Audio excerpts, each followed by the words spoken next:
What happens to us after we die? Do we go to a magical land where we meet up with all of our past relatives, friends, and pets?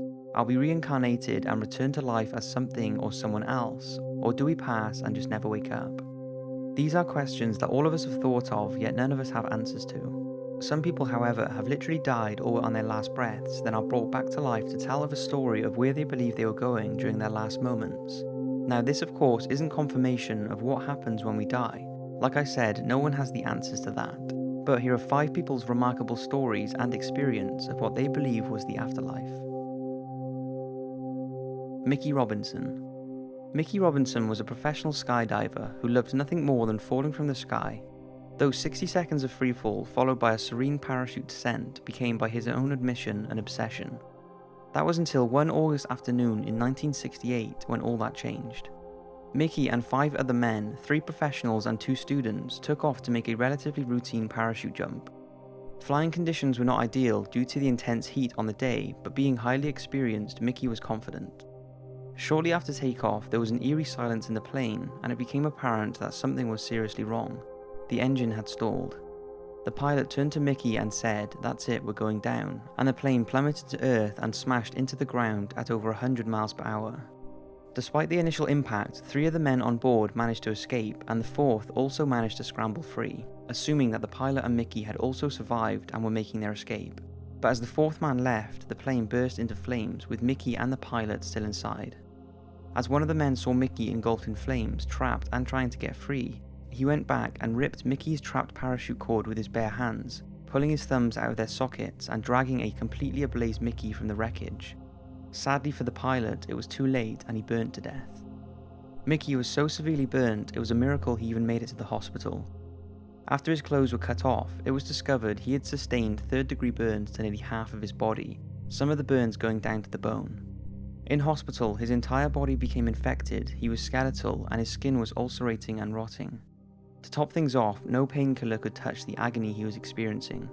Despite him putting up a fight, it was a losing battle. His body was dying piece by piece, and doctors could do no more for him. As he drifted in and out of consciousness, his family were asked to say their goodbyes. As he lay dying, Mickey recalls the agony and the discomfort of having a ridiculously high temperature, but then something happened.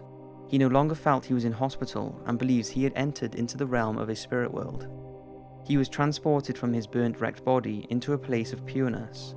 In this moment, he was no longer in pain and his body was no longer burnt. Then he felt he was being sucked into a wall of blackness that he knew if he went into, he would never come out and be gone forever. At this point, Mickey began to scream to God for a second chance, someone he said he had never served in his life. Instantaneously, he was transported to what he believed was heaven. He said he felt the power of God all around him and could see a golden river in front of him passing through his body. He said his thoughts were nothing like they are on earth, and it was an incredible feeling of pure bliss. Then, in an unfamiliar language, Mickey believes that someone told him he was going back to earth, and he felt as if he was being reeled back into his body. As his senses returned, he came back to consciousness and realized he was still alive in the hospital bed. The doctors, who were all surrounding him as they were certain he was going to die at any moment, were speechless that his temperature had dropped and that he was radiating with happiness despite being in agonizing pain just moments before. Mickey slowly started to recover, and although it was still many months and several operations before he was anywhere near functional, against all the odds he had come back from the brink of death. These days Mickey can walk and function fairly normally, and after 5 years he regained the sight in his right eye, to which doctors have no explanation for how he was able to do so. Mickey's story is an incredible one, and there is no denying that he made an against all odds recovery and did go somewhere, or at least believes he did, that cannot be explained. Some people say it was all in his mind due to his delirious state, and it could well have been. Some say maybe the afterlife is all in the mind, and depending on what you believe in is where you will end up. What do you think? Betty Eadie. Now this one is quite controversial, but is fascinating and worth a mention. In 1973, at the age of 31, Betty Eadie was recovering in hospital from surgery when she felt like she was fading away. Lifeless and unable to move, she felt a sudden surge of energy and a feeling she had been released and could move freely again. She then met 3 angels who spoke to her about her life and suppressed memories and said that she had died prematurely. Eadie claims she could travel to places just by thinking about them and traveled to several places, including her home. When she returned to the hospital and could see her own body lying in the bed, she recalls passing through a dark tunnel, where she was aware of others around her following the same path. At the end of the tunnel, Eadie was drawn to a bright light that led her to heaven and into the arms of what she said was Jesus. Eadie claims she was then taken on an incredible journey, visiting numerous places and people. She had discussions and even visited a library of the mind where knowledge of everything could be found in minute detail. In addition to all this, Betty said she could view individuals on Earth and discovered new civilizations. Eventually, she was told she must return to fulfill her allocated life's mission, but she was reluctant to leave and had to be persuaded with the promise that she would not be made to stay on Earth any longer than need be. The next thing she remembers is waking up in the hospital bed. The reason Betty's story has been criticised is because it features everything most imagine the afterlife to be, so the account is not always taken seriously. But Eadie insists she is telling the truth, and doctors confirmed that she had clinically died due to a hemorrhage whilst in hospital. She initially was reluctant to speak about what happened to her, but over time she did start to give talks on her supposed after-death experience, and was involved in groups and studies that explored life after death. This led to her writing a few books that became hugely successful. Despite Betty's religious view, in an interview she said that she believes depending on your religious beliefs, that could depend on what you see, and since she believed in Jesus, that is what she saw. Anita Moore. In 2002, Anita Moore was living and working in Hong Kong when she discovered a lump in her neck. After investigations, Anita was given the devastating news that she was suffering from lymphoma, a cancer of the lymph system that attacks white blood cells and the body's immune system. Initially, Anita was very wary of conventional treatments as she had seen friends and family endure treatment and still lose their battle with cancer, so she experimented with a variety of alternative healing practices and medicine. Unfortunately, these did not work and Anita had to turn to conventional treatment in a bid to control her cancer.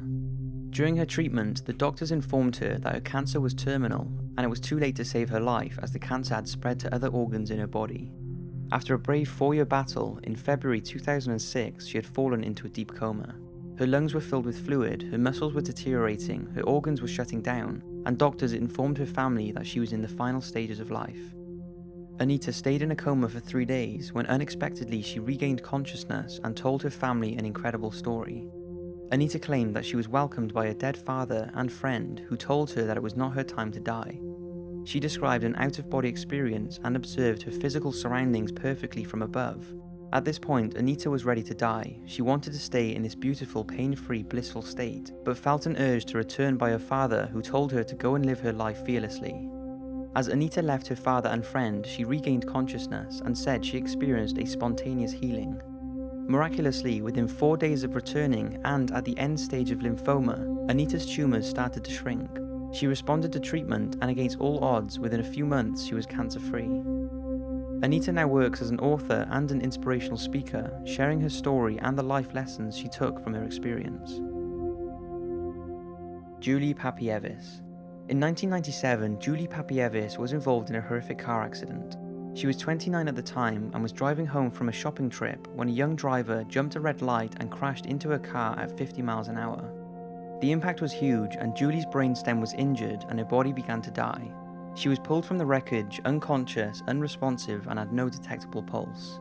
When brain scans were conducted, they revealed no brain function and doctors couldn't see any way she was going to survive. Julie remained in a coma for several weeks and her family refused to give up hope that she would recover. They prayed for her survival, and against all odds and to the astonishment of doctors, Julie woke up just 6 weeks after the accident. She was very limited physically, unable to eat, hear properly, or control any of her bodily functions. But when waking, she believes it was a moment when she had died and saw a glimpse of heaven, and this is how she described it. It was so vast and there was no real beginning or end to it. It was just perfect peace. I knew that I was there in that place because I was dead. I knew that and I was not afraid. I was not afraid to be there, I was happy. It was like I was home and I wanted to stay there. Julie also recalls seeing her deceased grandmother who was telling her to go back, saying, "Your body will heal, go back and be happy." Julie is convinced she had died just long enough to experience some kind of afterlife, with her next memory waking up from her coma. Julie started the long road to recovery and doctors are amazed at how far she has come. So was her vision just a dream, or do you think her mind or spirit did really go somewhere?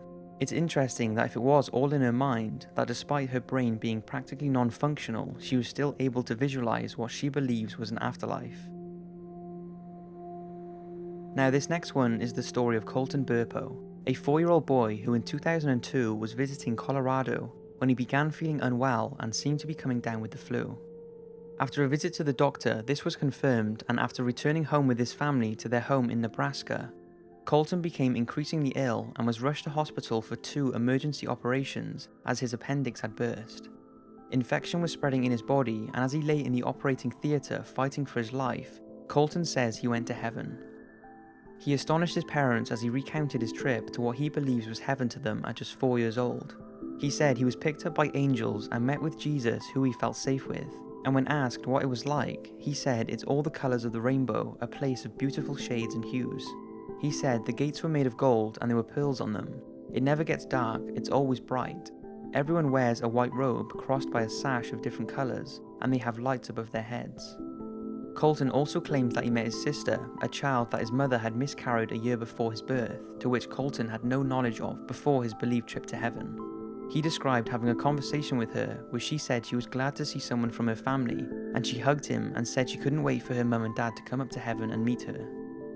In another claim, Colton said he met his great-great-grandfather, a man he recognised from a photograph of how he looked when he was younger.